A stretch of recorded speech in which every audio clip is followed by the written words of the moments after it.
ongoing obligation to declare interest and switch off your mobile phone and turn your tablet to mute. And I'm just going to do that. Overview of today's business. We have one departmental briefing on the due monitoring round, and also we'll consider a number of items of SL1s. So apologies only, we have two, from Alban McGuinness and Barry McAduff. Then Cahill and Ian McCraig are going to be a little bit late this morning. So item number 2, chairperson's business. Members, you have been provided with a note of the chairperson liaison group meeting held on the 30th of May, and that's at page 5. And it's just really about late papers and council briefings by departments, so it's not only occurring here in our committee, but other chairs will say more or less the same thing. So it's taken back to the permanent secretary's group for them to take note and improve. Okay, just another item is that there is the 2014 survey of services now being conducted, and members are all asked to participate if they can, and to give them some feedback on services provided by the Assembly. So the closing date for the survey is the 6th of June, okay, in a week's time. So if we go on to page 8, members, that's draft minutes. Members, are you content to agree the minutes? Agreed. Yes. Then matters arising on page 14, first item, as departmental reply regarding HR and capacity building issues for local government reform. They have now, the department has provided us with a copy to a request made by us asking for a briefing paper on various HR and capacity building issues related to local government reform. So, members, any comments on this?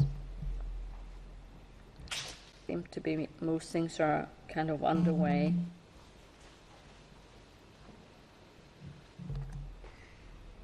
So, was happy to note. Yep. Yes. Okay.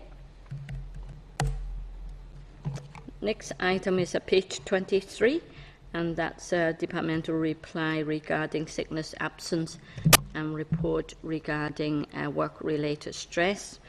Members, you'll recall we asked the department for a copy of the results of their recent findings, the report on implementation of management standards for work-related stress carried out by the Health and Safety Executive on behalf of the OE during January to March 2013. So it's quite interesting reading. Obviously, because the purpose was to identify problems. So I think the findings do sound quite kind of negative, and a lot of items, as you can see from the tables, are under red and amber lights, meaning really they haven't done very well. So, members, have you any comment on this? You content to note? Yep. Yeah. I think it is important they do these surveys, but it's fine to identify the problems, but they must implement some work programs, some measures to address them, obviously. I'm just on that, Chair, just wondering what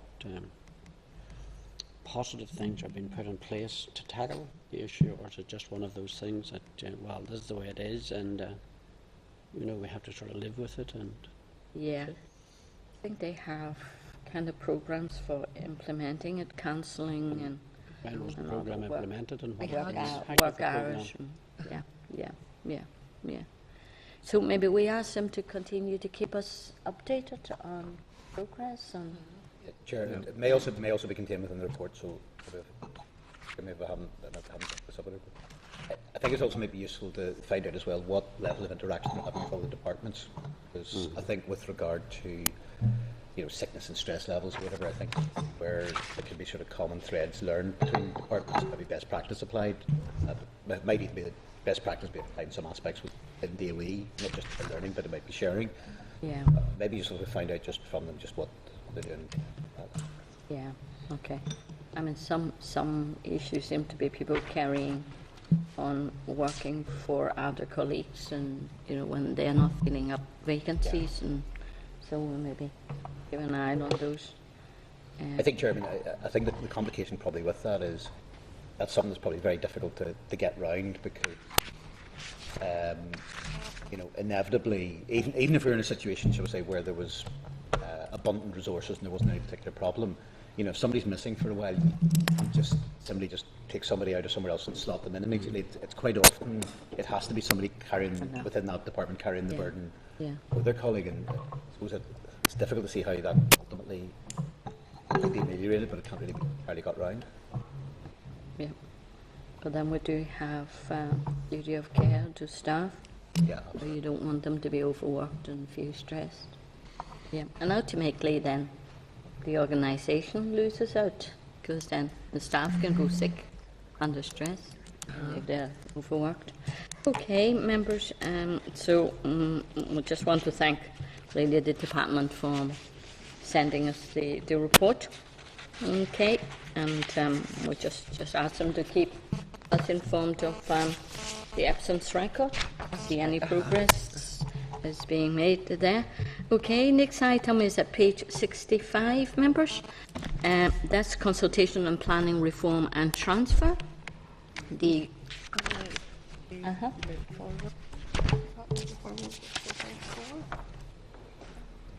I've missed out. Sorry, I've missed out one item. Jumping the gun a bit. Okay, page 54. Item 4.4, Departmental Forward Work Programme. The department have forwarded their work programme up to June the 24th for the committee's information. So quite a lot there. So they are busy. When they are busy, we are busy then. Yeah. Yeah. Okay, members, content to note? Any queries there? Column? Anything there? Okay. Yeah. Okay. Next item, page 65. This is a consultation then on planning reform and transfer. The document is the first phase of two-phased public consultation exercise seeking views on a range of proposals for subordinate legislation in exercise of powers already established in the Planning Act 2011. And it will seek views on detailed proposals for the subordinate legislation necessary to introduce reforms to the planning system and transfer responsibility for the majority of planning functions to the new District Council in April 2015. So we are going to get an official briefing. That's right. It'll yeah. be the beginning of October. In October. Middle of October. Yeah. Once they have received all the synopsis. So members, should you content to wait until then, and also request a copy of the synopsis of responses from the department once it is available? Great. Okay. Yep. Next item then, page 68. That's an SL1. Yeah. Local Government Pension Scheme Regulations. The proposed statutory rule will introduce a new local government pension scheme in Northern Ireland from the 1st of April 2015. This will be a career average revalued earnings scheme model with the pension age linked to state pension age in line with equivalent schemes in GB. The rule will come into operation on 1st of April 2015 and will be subject to the negative resolution procedure. So, members, are you content for the department to proceed with making the rule? Content. Content? Okay, next item at page 73.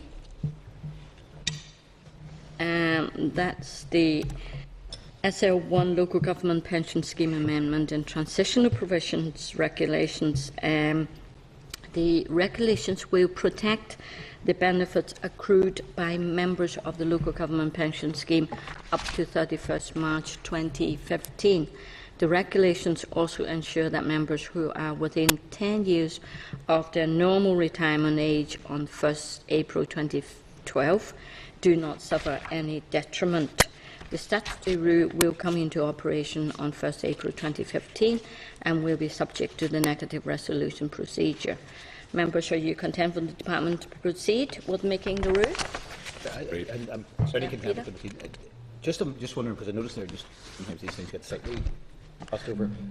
Obviously indicates there's no financial, and it may not be there's anything elsewhere either, but there's no direct financial implications to the executive budget. Is there any particular financial impact on local government? I wonder if we could just find out on it, because just look, you suddenly get the situation sometimes from a council, you're then told, well, because of such and such change, you know, there's an extra 50,000 to be found by the council or whatever, and just conscious, I mean, I have no problem with what's there in it, but I just want to, it may be worthwhile if we just got a little bit of indication of the department, if there's any particular financial implications down the line for councils themselves. Okay, fine, yep. Okay, then next item is item 8, another SL1. That's the right of passengers in bus and coach transport regulations. The rule puts in place, that's at page 78, okay? The rule puts in place the enforcement measures needed to ensure compliance with EC Regulation 181/2011, which aims to ensure that people taking coach trips and long-distance bus journeys, particularly disabled passengers, get a fair deal. It is proposed that the rule will come into operation on 25th July 2014 and will be subject to the negative resolution procedure. Members, are you content for the department to proceed with making the rule? I'm sure we'll all be in support of being fair to disabled passengers. Yep. Next item is at page 82, members, and it's an SL1, the smoke control areas exempted fireplaces amendment. The purpose of the draft statutory rule is to amend the provisions of the current regulations to insert a number of additional fireplaces to the schedule. These fireplaces have been tested and found to be suitable for use in smoke control areas. There is also an amendment to the details of an existing exempted fireplace. So it is proposed that the regulations will come into operation in July 2014 and is subject to the negative resolution procedures. Members, are you content for the department to proceed with making the route on? Chair, yeah, no problem with that. Just a query that's maybe slightly associated with it. There was an All-Ireland air quality report to be carried out, and I understand the terms of reference were developed, but it was between the Department of Environment in Northern Ireland and whatever the relevant department is in the Republic. Just wondering, could the committee get us some information on that? At what stage is that, the terms of reference, and what progress is being made? Okay. Would that have been talked or discussed at the North-South Council, I wonder? You know, the council meeting, this is between departments, I presume, just... Yeah, I think it's the Department of Environment obviously are involved in it with their counterpart in the Republic, but it would be useful to get an update. Sure, yeah. Okay. Next item is at page 86. That's an SR, the Waste Management Licensing Amendment Regulations. This rule substitutes conditions of site licenses for the storage and treatment of waste electrical and electronic equipment, together with exemptions from the permit requirements of the directive. The committee considered the SL1 at our meeting on the 13th of May 2014, when members were content for the department to proceed with making the ROO. The ROO is subject to negative resolution and will come into operation on 12 July 2014. The examiner has not yet reported on the ROO. So can I put the following question to members now, that the Committee for the Environment has considered SR 2014/117, SR 2014/137, the Waste Management Licensing Amendment Regulations NI 2014, and subject to the examiner's report, has no objection to the ROO. Are members agreed? Agreed. Okay. Next item is at page 92. That's an SR, the Local Government 2014 Act Commencement Number 1 order. This order brought into operation on the 20th of May 2014 certain provisions of the Local Government Act NI 2014. Do members content to note? So it is now law. Yes. After all your hard work in committees, congratulations to all. Well done. The next item is at page 95, members. Departmental Business Plans 2014 to 15. The department has forwarded a series of departmental and agency, and the DVA and NIEA, business plans for the 2014 to 15 year. These plans represent the final year of the corporate and business plans 2012 to 15 and have been developed so as to ensure alignment with the Executive Programme for Government 2011 to 15, strategic priorities and commitments. The plans will be published on the website. Any comments, members, on their plans? Page 95.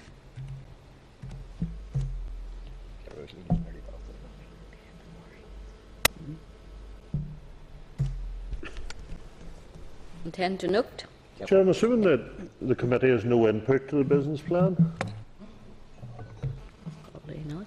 We can comment on it, but certainly we did not have any input before they established a plan.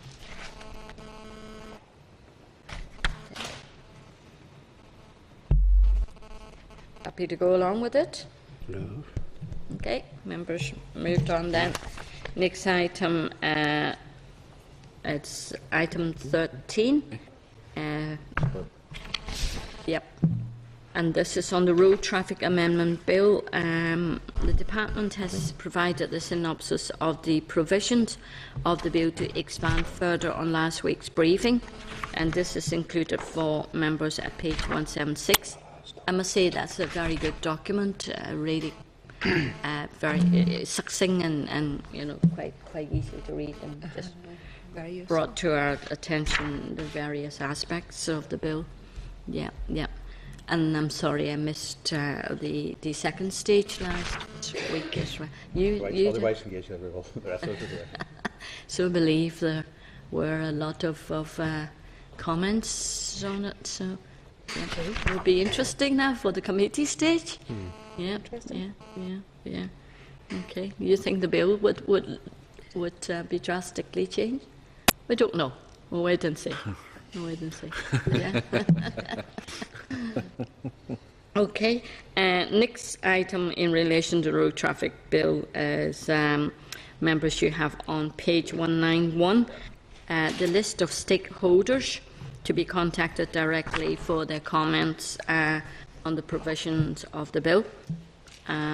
So now I look at it, I just think maybe we haven't enough young people represented on that list. Maybe we should find a few young people's organisation, because they are, many of them are going to be impacted, like maybe the Children's Commissioner and others. I think we should contact them. And also Public Achievement, they represent young people. Chair, it might be useful to add the Ulster Farmers Union. They are there in it. The Were they? young farmers, I think. The young yeah, farmers? the young farmers union. It's different. Yeah, the Ulster Farmers Union might be Okay, useful as well. Okay. Yeah. Sure, yeah, and I do agree with you. Obviously, the GAA as well has run out a good programme in terms of road safety, and maybe we'll contact them as well. But, Chair, I do, following on from the debate, I do agree with you inviting some of the youth groups, because if I was a youth and listening to the programme the other day, the debate, I mean, it seemed to be picking on young people all the time. Now, no whole idea is to address the issues that's outstanding, but Yeah. it's important too that we work with young people as well to get this right, because they're the ones going to be impacted on. And I think maybe one or two members picked up on the financial issue. I think it's something we need as part of our committee structure, the committee consultation, to look at the financial impact of having young. But certainly, I'd like to see us engage more with the young people Yeah. in relation to this Yeah. bill. You know. Yeah, I know the department did very well when they were consulting on road safety with young people. Maybe we could go back to them and just ask them who have they consulted when they were doing the road safety. I know they went out and met with young people, Okay. because obviously this impacts on the young ones now It's coming like every up other to piece of be- legislation, it'll not get to the majority of people till we have it in place and it starts to roll out on the ground, and then the majority of young people say, this is what's going on. So Yeah. we make sure that it's they- part of the process. Yeah, they know what's in front of them. Yeah. Even the 14, 15 years old, by the time this gets through and, will be impacting on them. Just saying up in terms of the groups, I think it's Oh, good, definitely. good spread, and I take on board. I think it's specifically then targeting some young people. Yeah, young people. Is right to ride, is that a sort of a group? What's I think I'm just noticing one of the things, one of the issues which came up quite a bit in the debate, and where there is sort of contrary views, shall we say, in relation to that, was on the issue of the quad bike side of it. Yeah. And I notice there's certainly a couple of groups there that are on the medical side of it. I'm just wondering if there's any sort of contrary view within our list on it, that's different. Yeah. And I appreciate, I think, the point was Tom Yeah. made as well. There was a very specific then issue about what the implications would be for particularly farming communities in rural areas on that issue in terms of that. I'm just sort of conscious probably we need to try and ensure sort of again a range of views within that. Yeah. Rural Community Network. Even careers teach. Would that Yeah. be one good one? Yeah. Chair, Yes. I was just thinking there, even career teachers, within universities or schools, secondary schools, that direct people into, different types of work. Maybe they should have an input. Schools. But how many schools can you? Chair, I mean, I appreciate the general point. Yeah. I think it might be a bit difficult the level of expert advice that they could give, but I think maybe some of the young people themselves may be in a better position to say, well, actually, in terms of my work, I do X, Y, and Z on it. I mean, I suppose the career stuff is really looking more as to what the long-term bit rather than where people are looking to get bits and pieces on it. It might be a wee bit more difficult, but And you're thinking of really maybe those careers that may need them to thrive, and what Yeah. the impact may Well, be. if Is we're it? looking there, Yeah. comments there from everyone, and especially from groups that deal with young people, well then sure, you have to say that secondary schools and grammar schools or whatever, are in constant contact with young people and advising them, the way to go regarding work for the future. Yeah. With the Dell Careers Advisory Service, Well, would maybe, you yeah, say work with yeah, schools yeah, and maybe. young people at a slightly older age, Yeah. colleges Oh, and no, so that's- forth? Would that That's be? fine. That's the thing, yeah. And I know it was great when my older son learned to drive at 17, and he took not only himself but his younger brother, to school, and that was great. Mind you, then I realised later on he was driving then all in sundry after school, giving lift to other that boys after. and girls, Don't be allowed to do that anymore, Chair. being very Did you popular. get his test the first time? The new Did he regulations. pass the test the first time? It's important. Chair, will those of us with children of, learning to drive age have to declare an interest? You have, right. Yes. How many at home? you banning them until they're 25. Yeah. And so expensive now too. Okay, members, then next item is at page 193. The department has provided a memorandum of delegated powers outlining the subordinate legislation relating to the provisions of the bill and the type of assembly resolution which will be used to enact these. The memorandum is at page 193. That's quite useful, but I'm sure we'll bear that in mind when we are looking, at the bill during committee stage. Okay, members, you content to forward the memorandum to the examiner of statutory rules for his scrutiny and comments for us? Thank you. Thank you. Next item is at page 200. Members, that's the committee's provisional timetable of the stage of the bill. Just at the timetable proposes that the main scrutiny of the bill should commence in September after recess, after stakeholder submissions have been received and analysed, and that this should enable the committee to report in January 2015. Now, we propose to put back the end date for the committee stage until 27th of March 2015. Members, if you look at that timetable, we just thought it will give us a bit more flexibility, because we may need to consider very urgently a further bill from local government in relation to, remember members, the adjudicating panel. So we just think we may need to take a few weeks out and to look at that bill. Okay. So it just gives us that bit more time to play about. So we're not like the local government bill that we're right up against deadline. Yeah. Okay. So so members, are you happy with the proposed timetable for this bill? Okay. If so, then would. No. I was just saying at this stage we're content anyway with the timetable. Maybe when we get into it, it'll be different. And the thing is, if we can finish it earlier, Yeah. we can just produce a report and call it a day. We've got it done ahead of deadline. Yeah. Leave it at that. You go well, sir. You go well. Leave it at that. Okay. So, members, do you wish to agree that a motion should be drafted to extend the committee stage of the bill until 27th of March? Okay, that would be agreed with that. Yeah. Okay, that will be probably in a couple of weeks' time. Yeah. So next item is at page 202. That's the departmental briefing on the June monitoring round, members. The department has provided briefing papers on the June monitoring round 2014 to 15. Also, there's a paper on the provisional outturn of 2013 to 14, and that's at page 208. And if I can welcome Siobhan Lynn and Kieran McMacken, both from BOE Finance and Business Planning. You're both very welcome, and thank you very much for sending this information to us well ahead of time.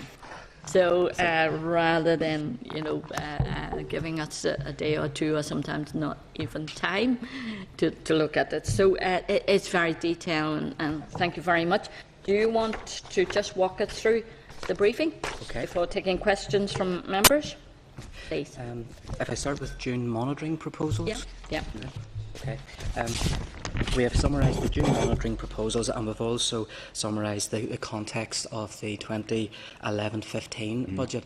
14-15 is the last year of the current budget period, and June monitoring is then our first opportunity to bid within that budget period, that budget process.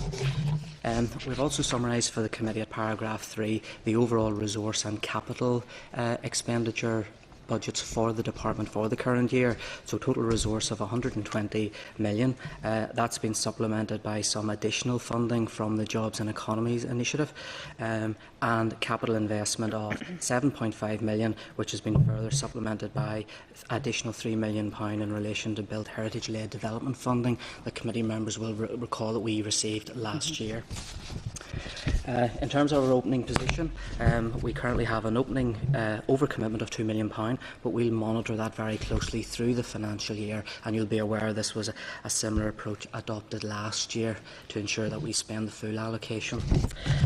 In relation to the June monitoring bids, we have summarised the bids into two categories, resource and capital. And with regards to resource bids, we are proposing to put forward bids of £5.9 million. And at paragraph 9, we have summarised the key bids for the department. The first one is in relation to EU funding for our current Interreg 4A programme, and that's funding which we refer to as match funding, which represents roughly 25% of the grant that we issue out to applicants. The remainder of the funding is then drawn down from Europe. So it's quite important that we receive that funding. The second proposed bid is in relation to household recycling, 0.58 million, and this supplements a capital bid as well, so that we can then enhance measures on the ground to increase recycling rates. As you may be aware, there's a programme for government target for recycling of up to 45%, so that this will help us continue the progress towards that target. And is this going to the councils or? Yes, to the councils. Point 2, we have proposed listed building grants. It's at £1.25 million. We have a large number of applications which are currently being progressed, and we're proposing a further £1.2 million as this scheme has been very successful. And this will help to accelerate the further issues of letters of offer. Because these are primarily construction-related contracts, the funding will be phased in over a number of years. So we have to look at a whole-of-life approach to the grant offers that are being issued. We've also brought in a bid for 1.75 million in relation to waste. Members may recall that the department had received additional funding last year following to take forward the work of the department in relation to the monitoring and identification of illegal waste at a number of sites, and also to investigate areas where there's evidence of criminality. So to continue on with that work and maintain the higher level of resources that the department had received, we are proposing a bid of 1.75 million, and in particular that will help to retain the financial investigators who are carrying out some very detailed specialised work in those investigations, so we would like that to continue. It's so annoying. We spent so much money doing all this, isn't it? Such a waste of our resources. It is. It's very resource intensive. Yeah. It is. Yeah.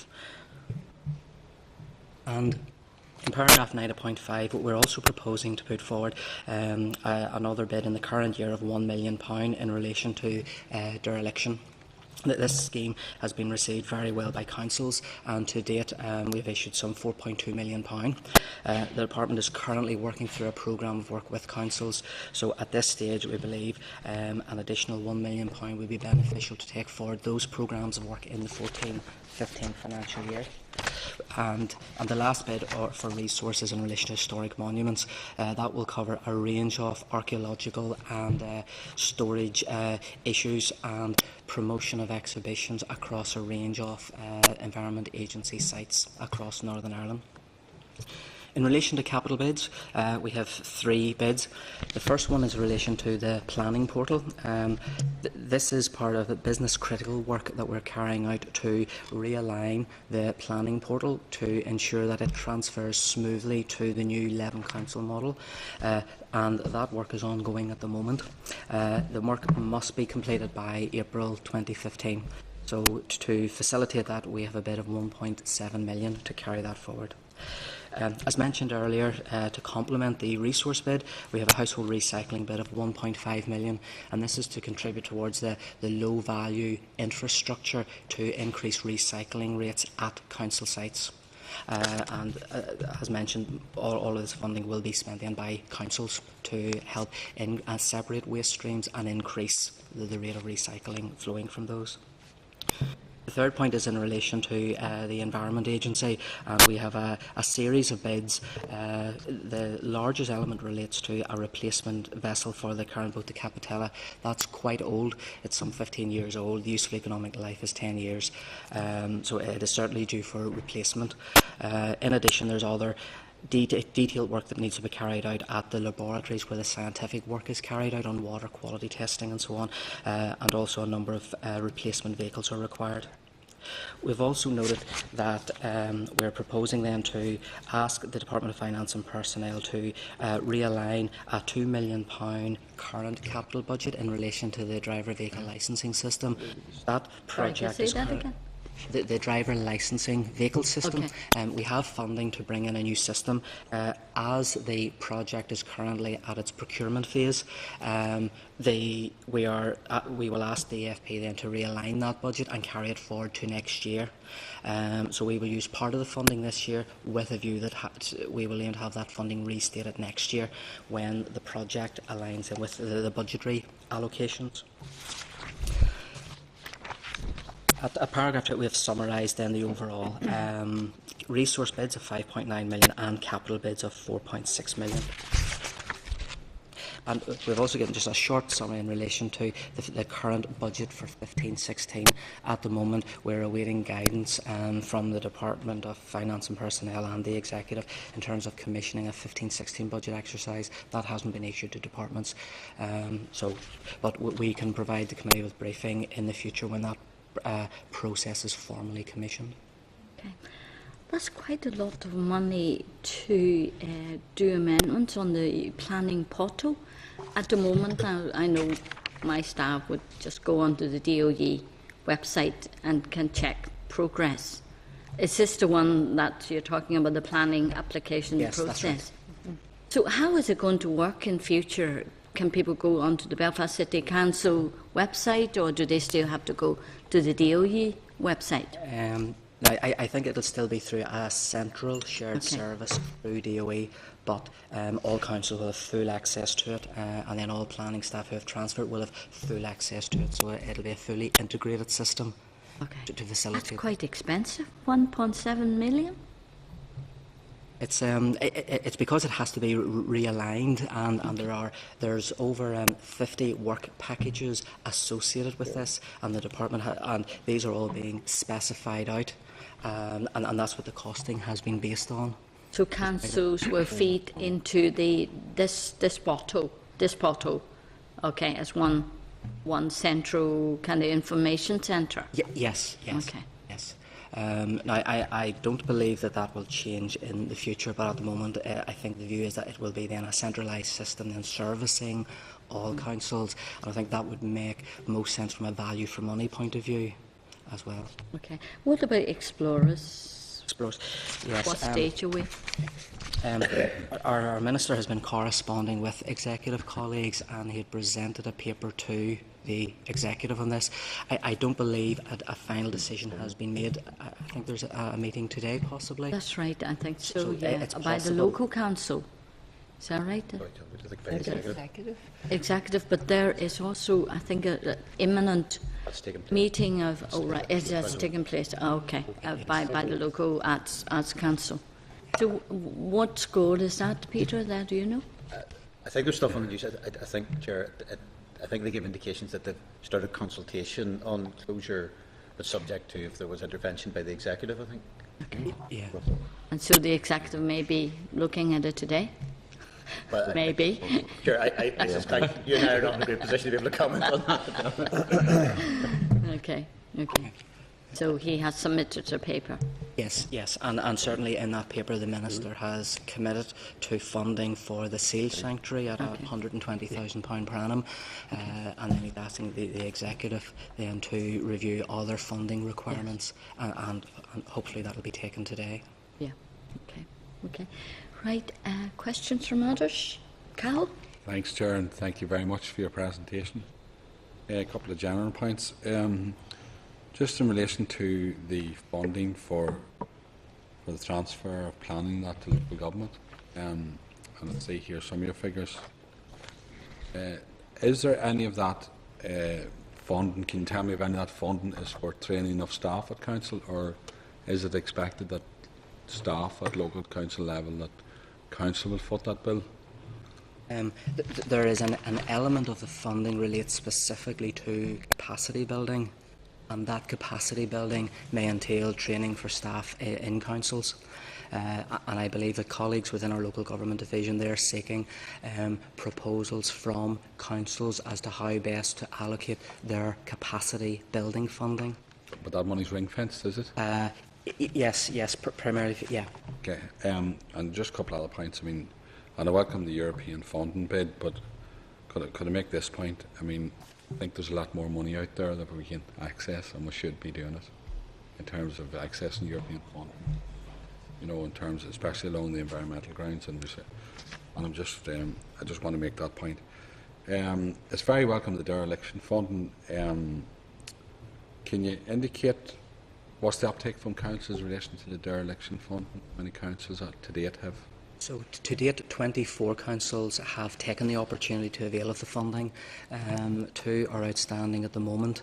1 hadn't applied, and I think only 1 council had applied but hadn't received any funding last year.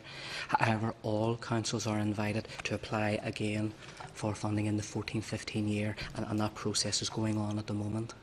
Okay, and just finally, in relation to the road safety element, obviously it's welcome whatever money we put into road safety, be it advertising or whatever. I'm just wondering, has the department thought of the introduction of the new bill, which has come within the next 12 months, what funding is available there to, you know, to one, obviously through the bill itself, but what we are spending to get the message out and working on the ground to get that out, because we need a package of funding, and has that been thought of? Well, certainly in the current monitoring round, we haven't received any bids relating to that. So I think that will probably be under review within our existing. Because you'll have your normal bids for things that you want to do in terms of advertising and all that. Yeah. But I think there's going to be a major impact when we introduce this bill, and we need to be mindful once we introduce the bill how we get the message out, because there's going to be a cost, obviously, and how we run that out. So that is something you can take into consideration now. Okay. Thanks, Chair. Okay.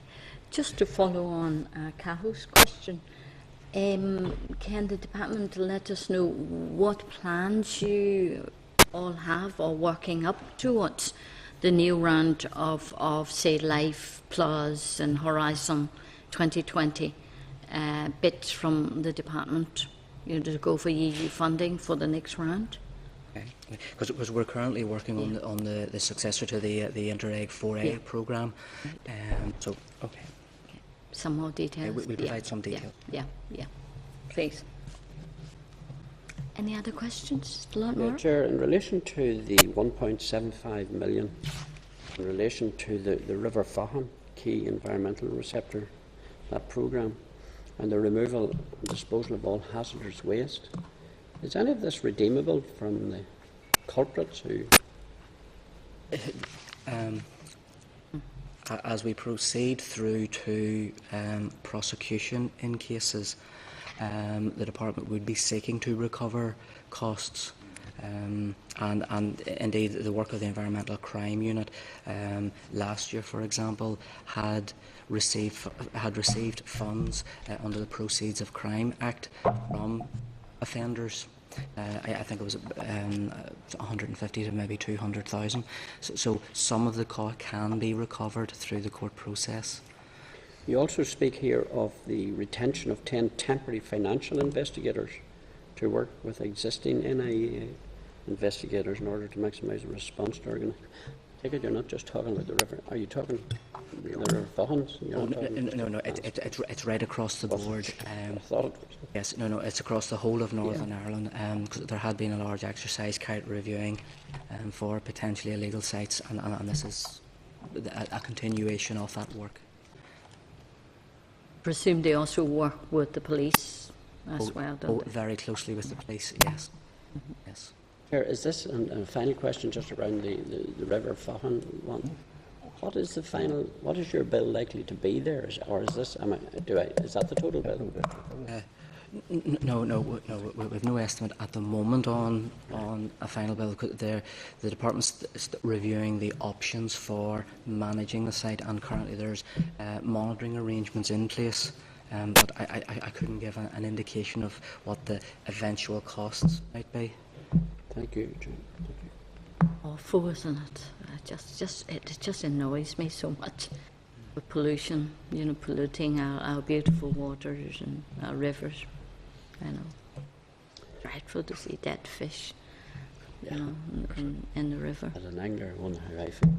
Well, I'm not an angler. I know you benefit from taking them, but I just hate to see them dead. Unless they're battered with a few tips. We haven't seen dead fish. Yeah. Okay. Any other questions? Yeah. Ian? Here, thanks for your presentation. Could I ask, over the years there's been an awful lot of stuff uncovered, by contractors, archaeological digs and whatnot, and there seems to be no particular storage depot, for that type of stuff. Now I know contractors that have come across very historical stuff, and they're just lining yards, contractors' backyards, and it's just going from bad to worse, if you like, right? Is there no prospect of bidding for some kind of a centralised depot that could store all of this type of materials? I'm aware that colleagues in our Built Heritage Directorate within the Environment Agency, they're having a look at that. As at the moment, they are reviewing that there is a demonstrable need for storage. So they're currently reviewing the options around that. But from a funding point of view, you're right. It will have to be it's put into probably a future budget process. So it's not seen as priority now? No, well, certainly from the operational point of view, just at present, I think they're still reviewing the options to how best to deliver sort of arrangements for storage in the future, because it will also involve museums as well. So that they're taking a holistic view of this, see what's the best solution. Okay, I just think it's important that we do highlight, the need for that, and that's what I'm doing here today. All right. Okay. Thanks, Chair. Yeah. What are you going to do if you don't get the bids, particularly the capital on the vessels? Because I know you bid for that a few times and didn't get it. So it is getting very, very old. Yes, yes. So what's going to happen? How urgent is it you get this capital money? Well, we'll ensure that the minimum health and safety requirements are being maintained through appropriate maintenance, and we'll just have to bid again if it's not successful in the near future. Okay. So keep on using the old banger, as it were. Okay. No more questions?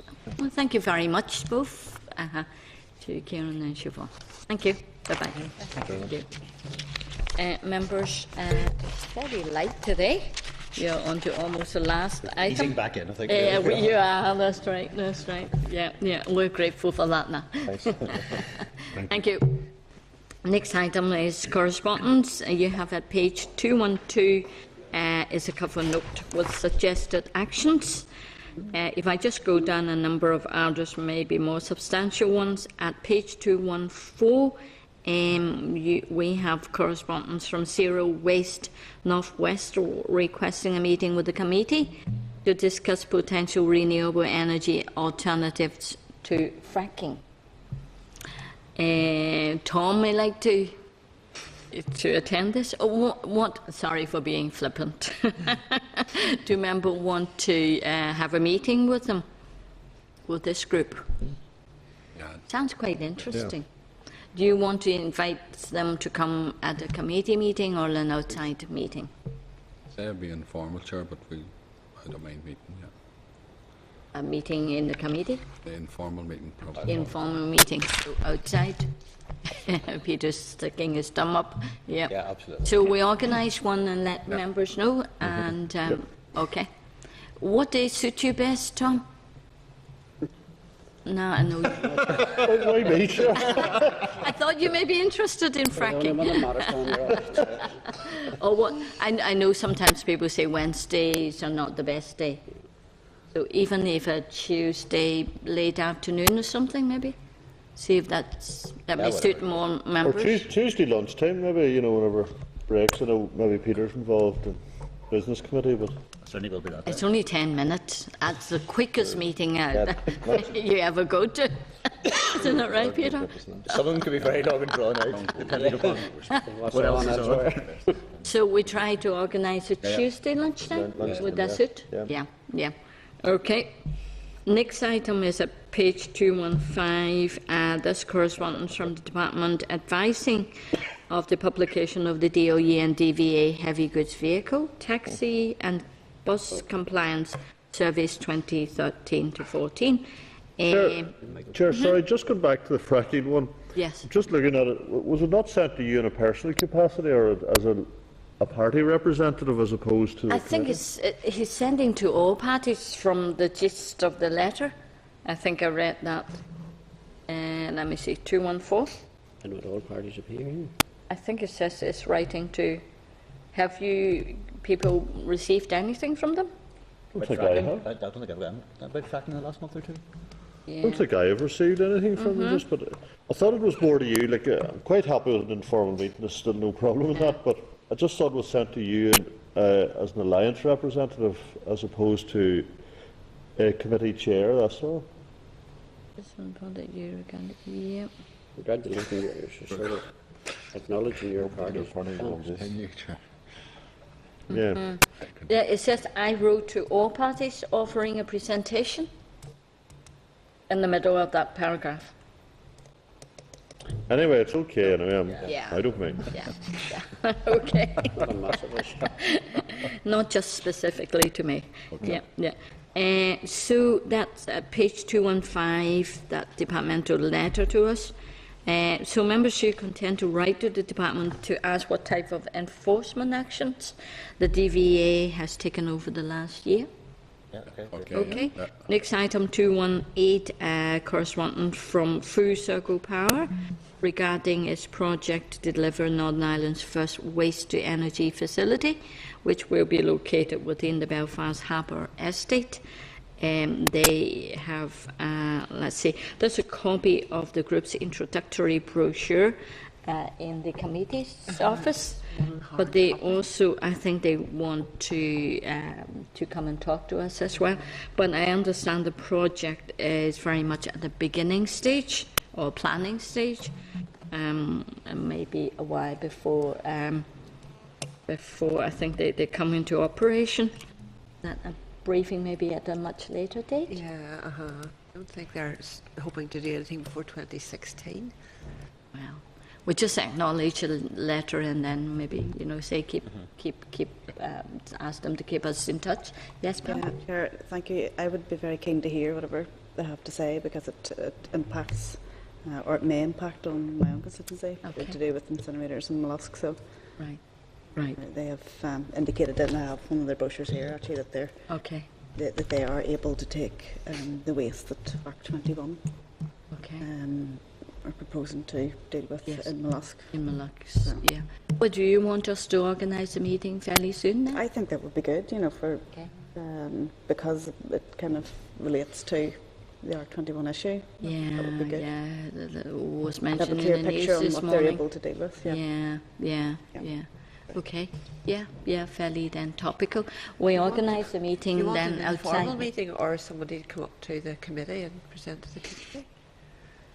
Chair, I think that this is a major issue, and I support Pam because it's a major issue in relation to the other project that's obviously planned for Highfield, is it, or what do you? Hightown. Hightown Yep. area. And, you know, I think we as a committee should get more information as to if one development could do, as opposed to trying to, Yes. to have two developments. Because what's the point in trying to have two separate developments if one would suffice? And I think it's an issue that I would certainly support the committee getting more information on. Now, I don't know how more involved we can get then, but certainly I think we should get more Better information. 'Cause informed. I know I would like more information, Yeah. Chair, Yeah. in Okay. relation to these two projects. Okay. And if one would suffice as opposed to two. And obviously this one appears to be geared towards not only getting rid of waste, but producing energy, Energy out of it. for the development in there, Yeah. for Dumbarton, and I'm sure other areas, places as well. Yeah. Okay. Well, we organise a meeting then within the next few weeks. Yes, that would be Yeah, great. before Thank you, Chair. recess. Yeah. Yeah. Okay. And next item then. Oh, right. The other items are all to note from pages 219 to 282. So then our last item is our forward work programme, members. If you remember, last year we had a very productive meeting in September, our strategic planning day. So I just wonder, would members be content if we organise another strategic planning day? I mean, last time we went to Lough Neagh Discovery Centre. We can go back there again if members are happy with them. I thought they were quite good. You know, good location and nice lunch and Yeah, you it know, was- nice I suppose space. For some folk from different parts of the country, it was quite central for. Yeah, so it was nice. yeah, yeah. So if we organise similar to last time, which was the second week we come back from Stormont, or you know, not our first meeting after recess, but the second meeting after recess, because some people may Sounds all not be right. able to make the first meeting. So okay, so staff can go ahead and book the place. Okay. So, members, any comment on our work programme? We have the forward work programme there. Okay, happy with that. So, no other business, meeting next week. Okay, oh, sorry. There are just two things, but we have an update on where the taxis issue is. We haven't heard, surprisingly, we haven't heard nothing for a couple of weeks in relation to it, but just want to find out where they are in relation to this. And the other issue, Chair, I just want to put on record my thanks to Sean McKeon. Unfortunately, he left the committee the last day before I got, but I want to put on record my thanks and gratitude to Sean McKeon, who was on this committee with us for 6 or 7 years when me and Peter Weir started out. Sean was very, very supportive. I'd just like to express my Yes. gratitude and thanks to Sean. Sorry, I should have mentioned. Sean's only away for 6 weeks, hopefully. All right. It's kind of He's taking a break from us, like down the darkened room. maybe have the Local Government Act. Or them. Alright, he's only- No, it's kind of like internal arrangements. So far, goodbye. what we know is that he's only Well, going to be away for 6 weeks. In that case, I He still may come express back. my gratitude. Yeah. And Neil is standing in for this period. Yeah. I think he was with us from day one. And if I can introduce 2 new members of staff. George, is that right? George, you're very welcome. welcome. George and Alice. Alison, you were with us before for a short while. I remember that. Yeah, From social development. for social development. Yes. Okay. So you're both very welcome, and Neil too. And thank you for stepping in. regretted. So just I think just temporary change over. Okay, right. So, yeah. That is, No, we will not let Sean go without, without marking it. Absolutely. No, if he were, if he was going, yeah. Okay, members. So next meeting, same time, same place next week. And have a good weekend. Thank you very much.